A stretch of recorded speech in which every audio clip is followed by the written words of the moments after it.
Ahora sí, muy bien. Buenas tardes a todos. Comenzamos con esta tercera clase. Ya le voy a pasar un programa de cuándo va a ser el examen. Luego vamos a tener la ronda de preguntas. Primero vamos a entrar en materia con la segunda unidad. Así que vamos a ir a compartir la pantalla. Las diapositivas, que eso fueron lo que me pidieron. Y con esto vamos a empezar en esta materia, Marketing 1. Ok. Y vamos a comenzar con esta unidad.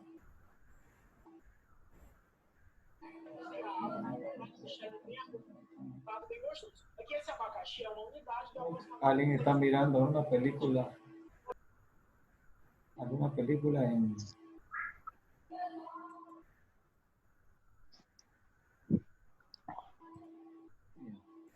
Ok. Unidad 2, el entorno de la mercadotecnia. Eso vamos a ver a qué se enfrenta la mercadotecnia, los expertos en mercadotecnia, como hemos hablado, ya sea el gerente de mercadotecnia, el gerente de marketing, el gerente comercial. ¿Cuál es ese entorno al cual se enfrentan? ¿Correcto? Vamos a ver otra cosa por acá. Bueno, sigamos con esto. Esperemos que desactiven su micrófono si que están en otra cosa. Espero que no tengan otra cosa. ¿A qué tipología de entorno se enfrenta la mercadotecnia? Bueno, aquí tenemos nosotros, como ustedes pueden ver en la presentación, 4 características básicas según Henry Mintzberg. Nosotros nos podemos topar en un entorno estable o dinámico, de acuerdo a su complejidad, puede ser simple o complejo, de acuerdo a su diversidad, puede ser muy integrado o muy variable o diverso, y de acuerdo a su hostilidad puede ser favorable u hostil. En base a esas características, o esas 4 características del entorno, por supuesto pueden haber combinaciones de ellas. O sea, es decir, que las empresas pueden también estar inmersas en un ambiente de estable, simple, integrado, favorable, o puede ser muy dinámico, complejo, o muy complejo, muy variable, muy hostil. Entonces, hay sus modelos de entorno. ¿Okay? ¿Cómo podemos clasificar este entorno? Este entorno lo podemos clasificar en dos grandes factores a los cuales estamos inmersos nosotros constantemente. Uno es el macroentorno y el otro es el microentorno. Por supuesto, en el macroentorno tenemos 2 subvariables que son importantes dentro del macroentorno. Esto sería el entorno que afecta de manera mediata e indirecta, que tiene un tiempo de reacción, y el microentorno, que es lo que afecta de manera inmediata y rápida al desenvolvimiento de la organización. En el análisis del ambiente de marketing, cuando hablamos de este entorno, principalmente el macroambiente, dividido en estos dos, los elementos directos y los elementos indirectos, nosotros lo analizamos desde la perspectiva mundial, es decir, qué es lo que pasa en el mundo y cómo puede afectar hasta mi país, y si afecta a mi país, cómo afecta a mi organización. Lo podemos ver a nivel país, es decir, no lo vemos a nivel país porque de repente es solamente un elemento que afecta al país, a una cultura, por ejemplo, a un tipo de sociedad, y por lo tanto lo vamos a ver solamente a nivel país, Bolivia o a nivel Brasil. Nosotros tomamos una decisión de cómo analizar estos elementos. Siempre nosotros vamos a estar, ya sea de manera formalizada, de manera estadística, de manera científica o de manera empírica, pero siempre vamos a estar analizando las situaciones del entorno a los cuales nos enfrentamos. Trabajamos con suposiciones, nos hacemos futurólogos de alguna u otra manera. Nos hacemos futurólogos. Puede ser empíricamente, tal vez no científicamente, tal vez no efectivamente, pero algunas veces muy efectivo, muy estadístico, muy intuitivo, muy intuitivo. Y también podemos tomar la decisión de realizar este análisis a nivel regional o a nivel localidad. Es decir, vamos a hacer del departamento de Santa Cruz, o vamos a hacerlo a nivel Cochabamba, o vamos a hacer a nivel La Paz, o sea, muy regional. Otra es verlo solamente a nivel área económica. Yo solamente quiero saber respecto al rubro, pero cuando hablamos respecto al rubro, muchas veces hay elementos del macro que no son tomados en cuenta. O sea, cuando hablamos del área económica, estamos hablando, solamente vamos a ver el aspecto financiero, vamos a ver el aspecto solamente educacional, vamos a ver el aspecto solamente industrial, vamos a ver el aspecto solamente del retail, o sea, el rubro del retail. O sea, eso nos referimos a nivel área económica. Entonces, tomamos una decisión para determinar cómo podemos analizar los distintos niveles del marketing. De acuerdo al tamaño de las organizaciones, muchas empresas, dependiendo del tamaño, lo pueden hacer de una manera muy macro. Tuve la oportunidad de trabajar yo en Onduline, Francia, una empresa que tiene su central en Francia, donde trabajé como country manager para Bolivia, tratando de introducir un techumbre, un techo para algo nuevo que no existe o no hay esa tendencia en esa cultura de utilizar este tipo de productos en nuestro medio. Y algo interesante que tenían ellos era un departamento dedicado netamente a ver cuáles eran los movimientos que realizaban los distintos países donde ellos trabajaban. Onduline estaba, le estoy hablando del año 2007, cuando trabajé en esta empresa francesa, tenía sucursales en más de 100 países. Entonces, 100 países, imagínense, y 100 países que estaban siendo monitorizados constantemente.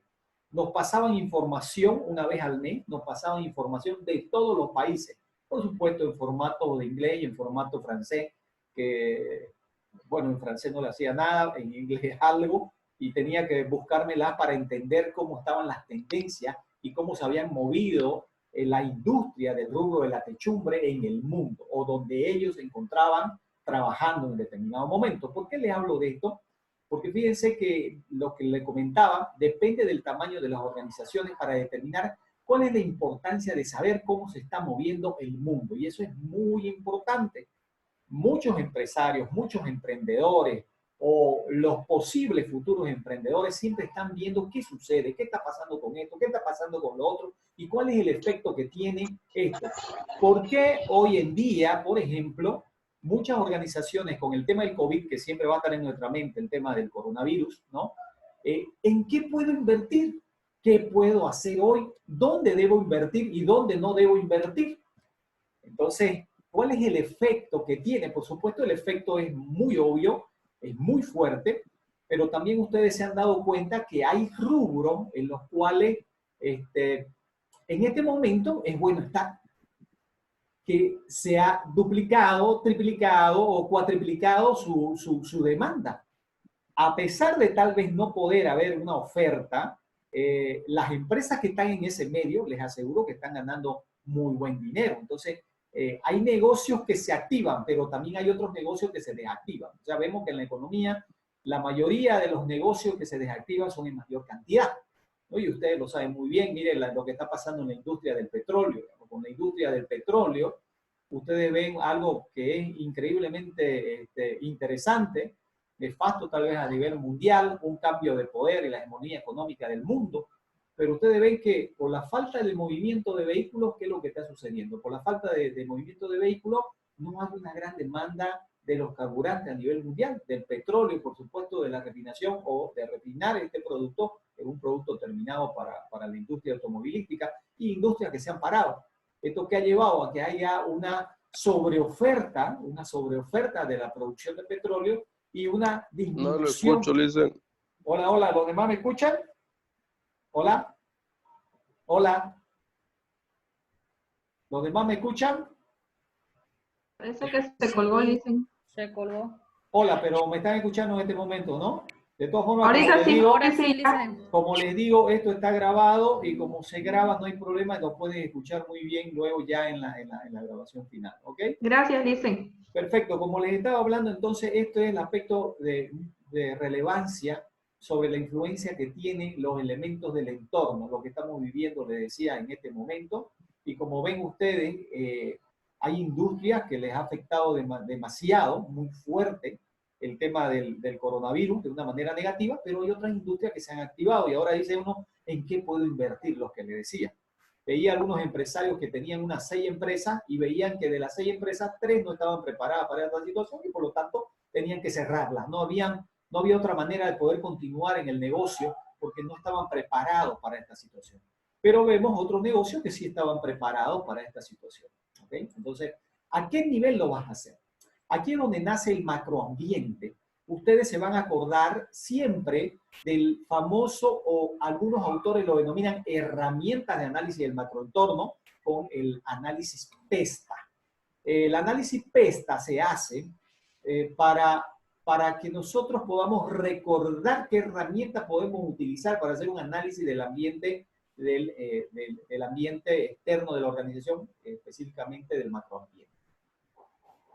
El PESTA tenemos el político legal, el económico, el social cultural, el tecnológico, el medioambiental y el demográfico. A ese se denomina el análisis PESTA, ¿no? Muy bien. Dentro de los factores políticos y legales hay muchos elementos que podemos tratar de medir. Tratar de ver qué es lo que está sucediendo, cuál es el efecto que tiene esto sobre la organización. ¿Qué tengo que ver yo de los factores políticos y legales? Lo que tengo que ver son leyes que afectan a mi organización o a mi rubro. Tengo que ver reglamentos que estén vinculados con la actividad que yo desarrollo, los decretos emanados por los gobiernos y es el efecto que tienen este decreto sobre nuestras actividades. Las normas sobre publicidad, sobre nutrición, sobre uso de marca y otros aspectos importantes sobre normas legales y políticas. El número de gravedad y ubicación de protestas gubernamentales es fundamental. Vemos que a pesar del coronavirus siguen habiendo algunas que otras protestas de la población, principalmente del partido contrario, y eso a quienes afectan, cómo afecta. Bueno, en este sentido el efecto no es tan grande como lo es actualmente el coronavirus, pero en situaciones normales sí hay que tomarlo en cuenta. Las legislaciones sobre empleo, también un factor político legal que afecta el desenvolvimiento de la organización y cómo debe ser el comportamiento hacia los trabajadores. Las elecciones a nivel nacional, departamental, municipal y local, que tan culturalmente está arraigado el tema político dentro de una organización. Esos son algunos elementos que nosotros tenemos que hacer análisis de los factores políticos y legales. Pueden haber propuestas de leyes que pueden afectarnos de alguna manera. En los factores económicos tenemos un sinfín de elementos que podemos medir. Muchos de ellos pueden variar de acuerdo a las circunstancias, pero algunos de ellos que son siempre medidos u observados o que ustedes tienen que estar constantemente observando o nosotros dentro de una organización, sea cual sea esta, son las principales de ellas son las tasas de interés que nos dan los bancos, un factor económico. ¿Por qué las tasas de interés? Porque las tasas de interés también tienen un efecto ya sea positivo o negativo. Recuerden que lo que nosotros vemos del análisis del ambiente es identificar las amenazas. ¿Qué son las amenazas?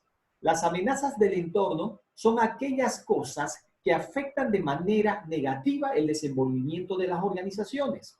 Pero ¿qué son las oportunidades? Es lo inverso. Las oportunidades son los efectos positivos que tienen hacia la organización. Es decir, es todo aquello que nos afecta de manera positiva afuera de la organización. Por ejemplo, la tasa de interés. Cuando hablamos de la tasa de interés, si las tasas de interés bancarias disminuyen, como ha sido en los últimos años, donde sí ha habido una disminución de las tasas de interés crediticias principalmente, hablamos antes, las tasas de interés eran del 30, 35%, 20, las mejores 14, creo que llegaban hasta el 9% que tú pagabas tu interés. Hoy vemos que hay del 6% preferencial. O sea, vemos esta disminución y su efecto es positivo. Al ser positivo el efecto que tiene la tasa de interés como factor económico, se convierte en una oportunidad para las organizaciones. ¿Por qué es una oportunidad? Porque tengo un acceso a capital que puedo invertir y el capital me está costando mucho menos que antes. Al disminuir el interés, yo voy a pagar menos interés que hace unos 10, 15 años atrás. Por lo tanto, ese movimiento de las tasas de interés yo tengo que verlo como oportunidades de crecimiento. Por supuesto, un aumento de las tasas de interés yo lo tengo que ver como una amenaza, porque sin acceso no voy a poder aprovechar si es una oportunidad y por supuesto no voy a poder acceder si también es muy alto. Entonces las tasas de interés siempre van a ser determinantes para poder medir los factores económicos de un país o de una región. Las tasas de inflación también son otro elemento que ustedes ven que siempre está en boca de todo el mundo. Es el valor de los productos en el tiempo, es decir, cuánto crecen estos productos en el tiempo. Entonces, las tasas de inflación. La tendencia de los productos nacional bruto, que es fundamental, en todo el mundo se habla de la tendencia de los productos nacional bruto, es decir, del PIB, también es una medida económica que miden el comportamiento económico de todos los países del mundo. Ahora con esta situación se dice que Bolivia va a tener un decrecimiento del 3% en su Producto Nacional Bruto. Si esto continúa así, no creo que sea el 3%. Va a ser valores mucho mayores negativos, ¿no? Es decir, menos del 3%. ¿No? Entonces, el Producto Nacional Bruto, la tendencia al desempleo, el valor de las divisas más representativas, esto es fundamental. ¿Por qué? Porque cuando hablamos de la valor de las divisas, estamos hablando del tipo de cambio monetario. Bolivia, al ser un país... Se volvió a cortar, creo. No se preocupen, continuamos, ¿sí? A Bolivia, cuando hablaba del tipo de cambio, era un país... Dicen, se colgó nuevamente. Hola, tranquilos que vuelven, ¿sí? Tranquilos que vuelven. Oiga, vemos que somos pocos, ¿no? Tenemos que ser más aquí. Ok, continuamos. ¿Me escuchan? Sí, Sí. Okay. Sí, dicen. Okay. El tipo de cambio.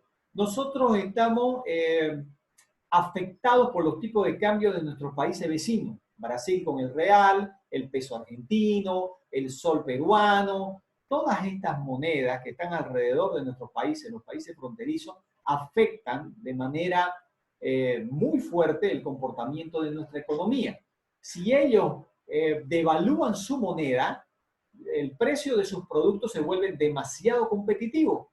Cuando ellos devalúan la moneda, le dan la posibilidad de tener más competición en precio y por lo tanto exportan esos productos o entran en forma de contrabando en nuestro país y por lo tanto no hay productos nuestros que puedan competir contra ese precio y principalmente en productos como los brasileños o como los argentinos que tienen una imagen de calidad y por lo tanto la gente va a preferir comprar esos productos más baratos y nuestras marcas propias van a poder o pueden tener una quiebra inmediata por el tipo de cambio. Entonces eso es muy importante.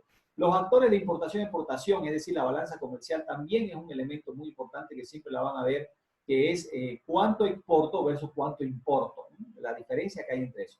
El poder de compra del mercado, es decir, el poder adquisitivo del mercado, cuánto es el ingreso per cápita de nuestro ciudadano promedio para determinar el nivel de poder adquisitivo hacia tu producto. Entonces, tú vas a definir en base a eso qué tipo de estrategia, qué tipo de producto es el que tú manejas. Si es un producto de alto vuelo y si el mercado cambia, por ejemplo, ahorita hay una situación bien compleja, ¿no?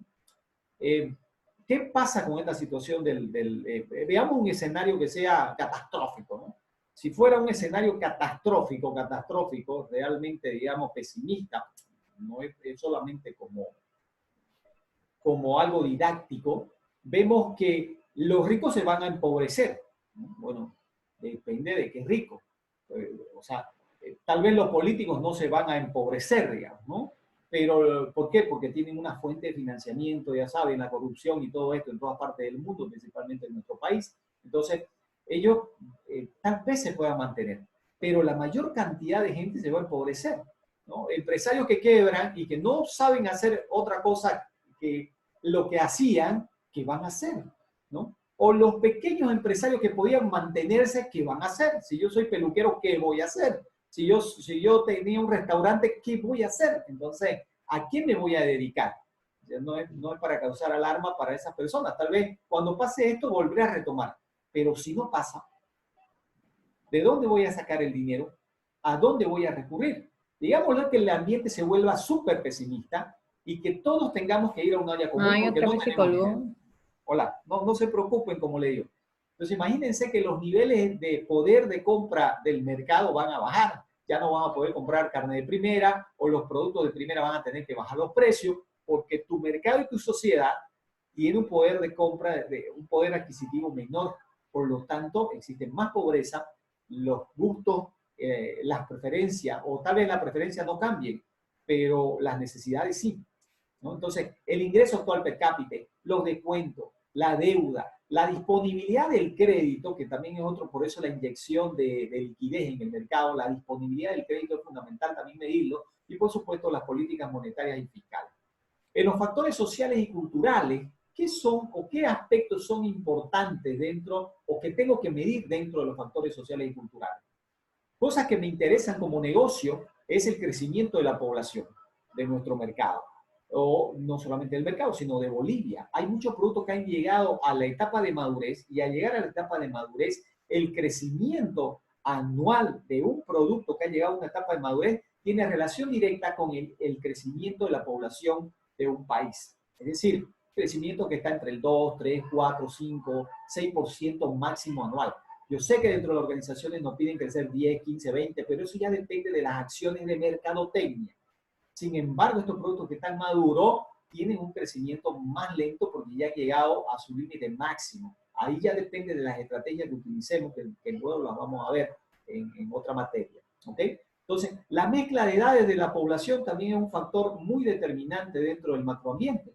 Yo quiero saber cuáles son cuáles son los porcentajes de población, qué tan jóvenes son, cuántos por ciento son de 0 a 10 años, cuántos por ciento son de 11 a 20 años, cuántos por ciento son en nuestra población boliviana de 21 a 30. A eso nos referimos con la mezcla de edad en la población. ¿Por qué? Porque ese porcentaje, si somos una población joven, imaginémonos que están entre 0 o de 10 o 15 o de 18 años hasta los 40 años, que la población sea un 60%. Si la población un 60% o un 70% está entre 18 y 40 años, nosotros podemos darnos cuenta, en base a eso, qué tipo de actividades realizan ese tipo de personas. Es decir, nuestra sociedad. ¿A qué se dedicarían personas jóvenes? Tal vez bueno, ahora en esta etapa es diferente, pero nos dedicaríamos como era nuestra sociedad. ¿Por qué hay tantos contagiados en Santa Cruz? Tantos contagiados porque es una sociedad que estaba o está acostumbrada ¿a qué? A sociabilizar mucho. Su sociabilización es muy grande. Por ejemplo, reuniones, muchos grupos, con unos amigos, con otros amigos, del colegio, de la universidad, de la familia, de los parientes, o sea, muchos grupos, mucha vida social, mucho karaoke, mucho restaurante, mucho cine, un estilo de vida que lo determina tu mezcla de edades. Tus grupos educativos, tu formación de hogares también es fundamental.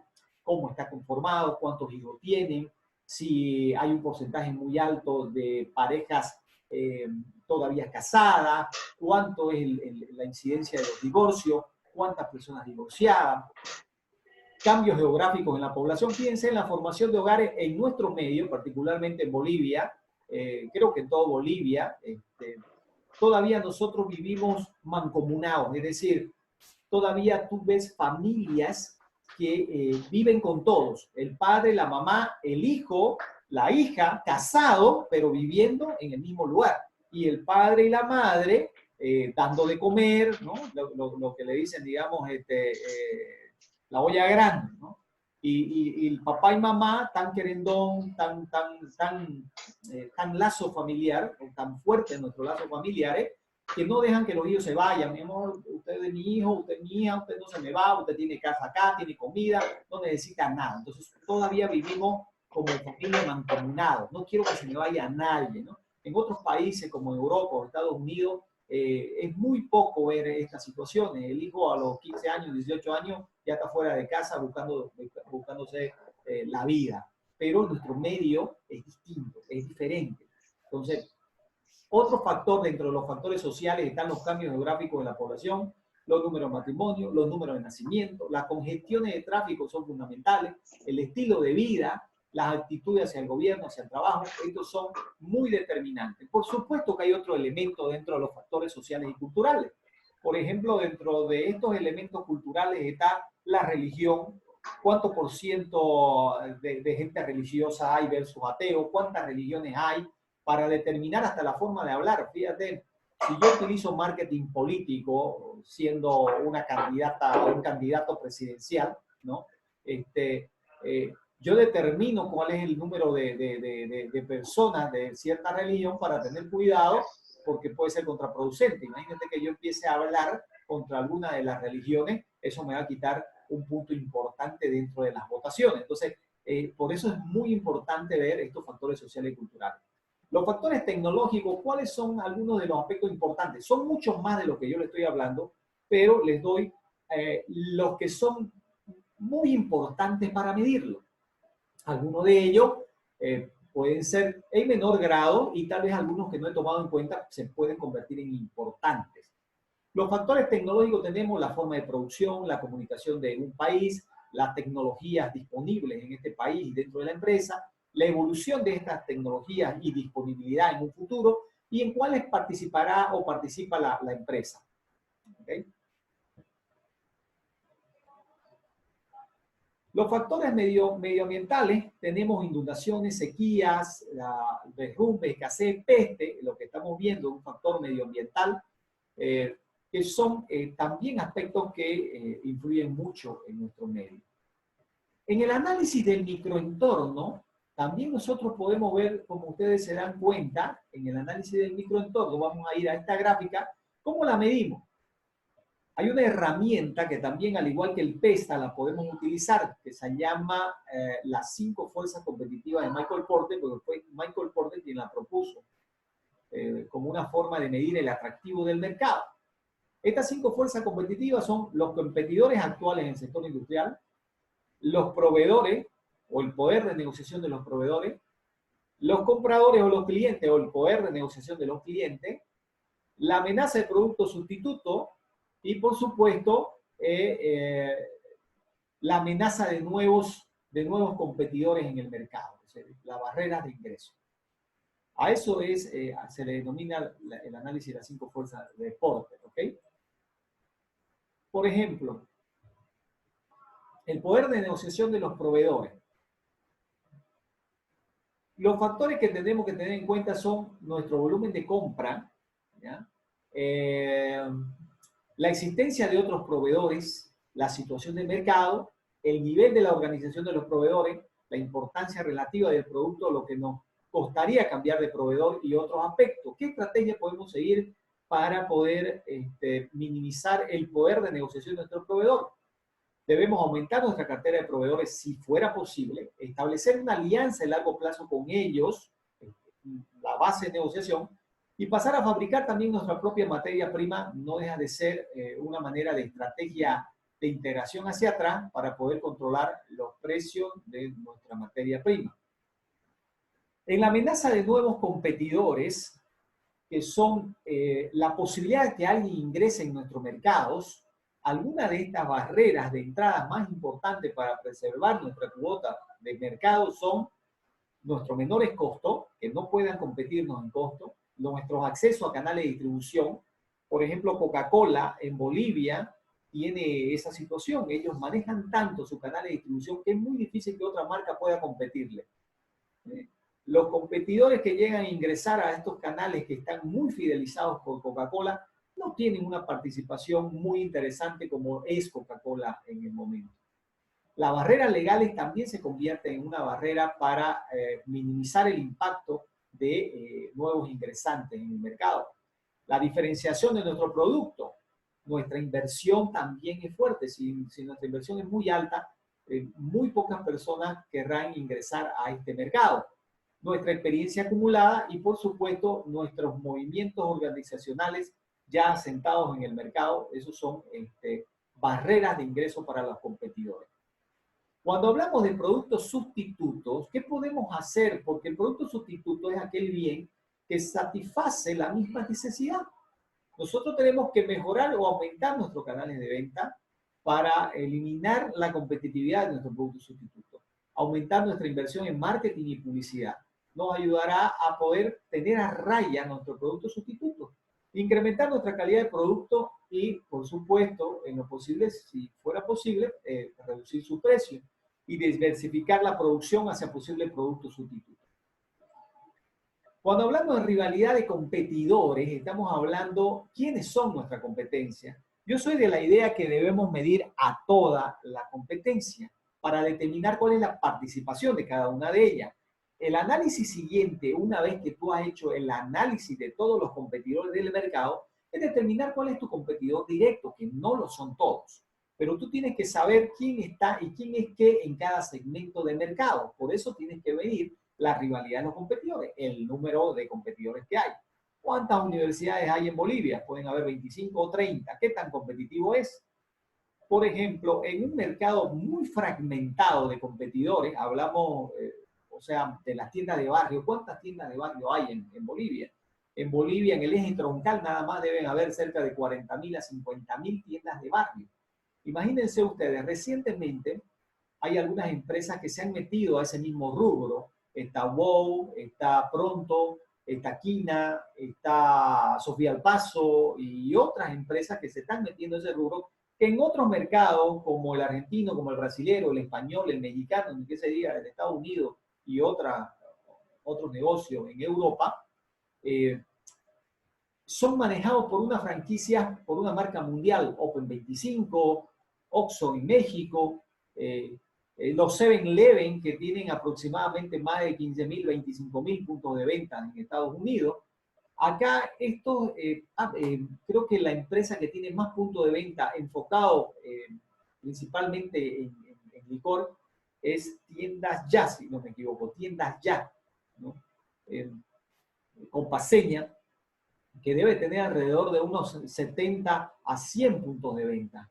Pero todavía no hay la cultura del uso de estas franquicias, ni te ha comido el mercado total, porque el mercado de las tiendas de barrio sigue siendo 40.000 y 50.000 puntos de venta, que es monstruoso, es gigantesco, pero en otros países ya superan ese número de productos. Entonces, ahí va que es un mercado muy fragmentado, o sea, muchos competidores, todos tienen el mismo volumen de venta. Por supuesto que con estas estrategias puedes tú monopolizar una marca y una franquicia. Es un negocio que todavía en Bolivia está en fase iniciales de introducción en el mercado. Entonces, ¿qué estrategia debo seguir para evitar la rivalidad de los competidores, pero enfocarme en mi competidor directo? Aumentar la inversión en marketing y publicidad, especialmente en la diferenciación del producto y en comunicación. Rebajar nuestros costos fijos, manejar mejor nuestro sistema de costeo, asociarse con otras organizaciones, fidelizar a los clientes, incrementar nuestra calidad de producto y, por supuesto, mantener relación constante con nuestros clientes. Luego que hacemos el análisis macro y ya sabemos que ese es el entorno al que se enfrenta el marketing, nosotros vemos la necesidad del análisis interno de la organización. Es decir, ahora ya no analizas desde el punto de vista cuáles son los elementos del entorno, las amenazas y oportunidades, sino que tienes que identificar tus fortalezas y debilidades. ¿Cómo lo hacen? A través del análisis funcional de la empresa. ¿Qué es el análisis funcional? El análisis funcional de la empresa es analizando la gerencia, el departamento comercial, el departamento de producción, el departamento de finanzas, el departamento de recursos humanos, tu área tecnológica o sistema y los departamentos que tenga o que sean necesarios dependiendo del rubro de cada empresa. Entonces yo debo hacer un análisis para identificar esas fortalezas y debilidades que tiene la organización, para eliminar las debilidades o minimizarlas y, por supuesto, para aprovechar mis fortalezas y así aprovechar también las oportunidades que me da el mercado. ¿Qué mido de la gerencia? Mido si tienen cultura de planificación, si el estilo de liderazgo es de planificación, si tienen un estilo mental organizacional, si es un líder que motiva, si realmente utiliza técnica de liderazgo y motivación, cómo genera los sistemas de control, si tiene muy definido la misión, visión, valores, filosofía del negocio. Del departamento comercial, ¿qué debo analizar? Mi cliente, si realmente tengo muy claro quiénes son mis clientes, si tengo un análisis de la cartera, un análisis del cliente, cuál es su sistema de compra, cuál es su sistema de venta, manejan el proceso de venta, utilizan una planificación adecuada de productos y servicios, su sistema de precio y política de precio está muy bien definida, su política y estrategia de distribución está muy bien definida, su sistema de comunicación existe, hay presupuesto, no existe presupuesto, ¿por qué no lo hay? Si tienen algunas actividades de responsabilidad social, cómo está su imagen de marca, la participación del mercado, su fuerza de venta está preparada, tienen o cuentan con una buena estructura organizacional comercial, si realizan investigaciones de mercado o inteligencia de marketing. Estos aspectos son importantes. Si falta una de ellas, es una debilidad. Si poseen una de ellas, es una fortaleza. Entonces, aquí a diferencia del ambiente externo, donde decíamos aquello que afecta positivamente es una oportunidad, aquello que afecta negativamente es una amenaza, en este caso, aquello con lo que yo no cuento es una debilidad. Aquello con lo que yo cuento es una fortaleza para poder medir este aspecto del análisis interno. En producción, los procesos están muy bien diseñados, existen manuales de procesos y organizacionales dentro del departamento de producción. La capacidad productiva, a cuánto está, cuánto se está trabajando, al 80, al 50, al 100%. El inventario, cómo manejan el sistema de inventario, tanto de productos terminados como materia prima. La fuerza de trabajo está bien preparada, la calidad de los productos, su política de calidad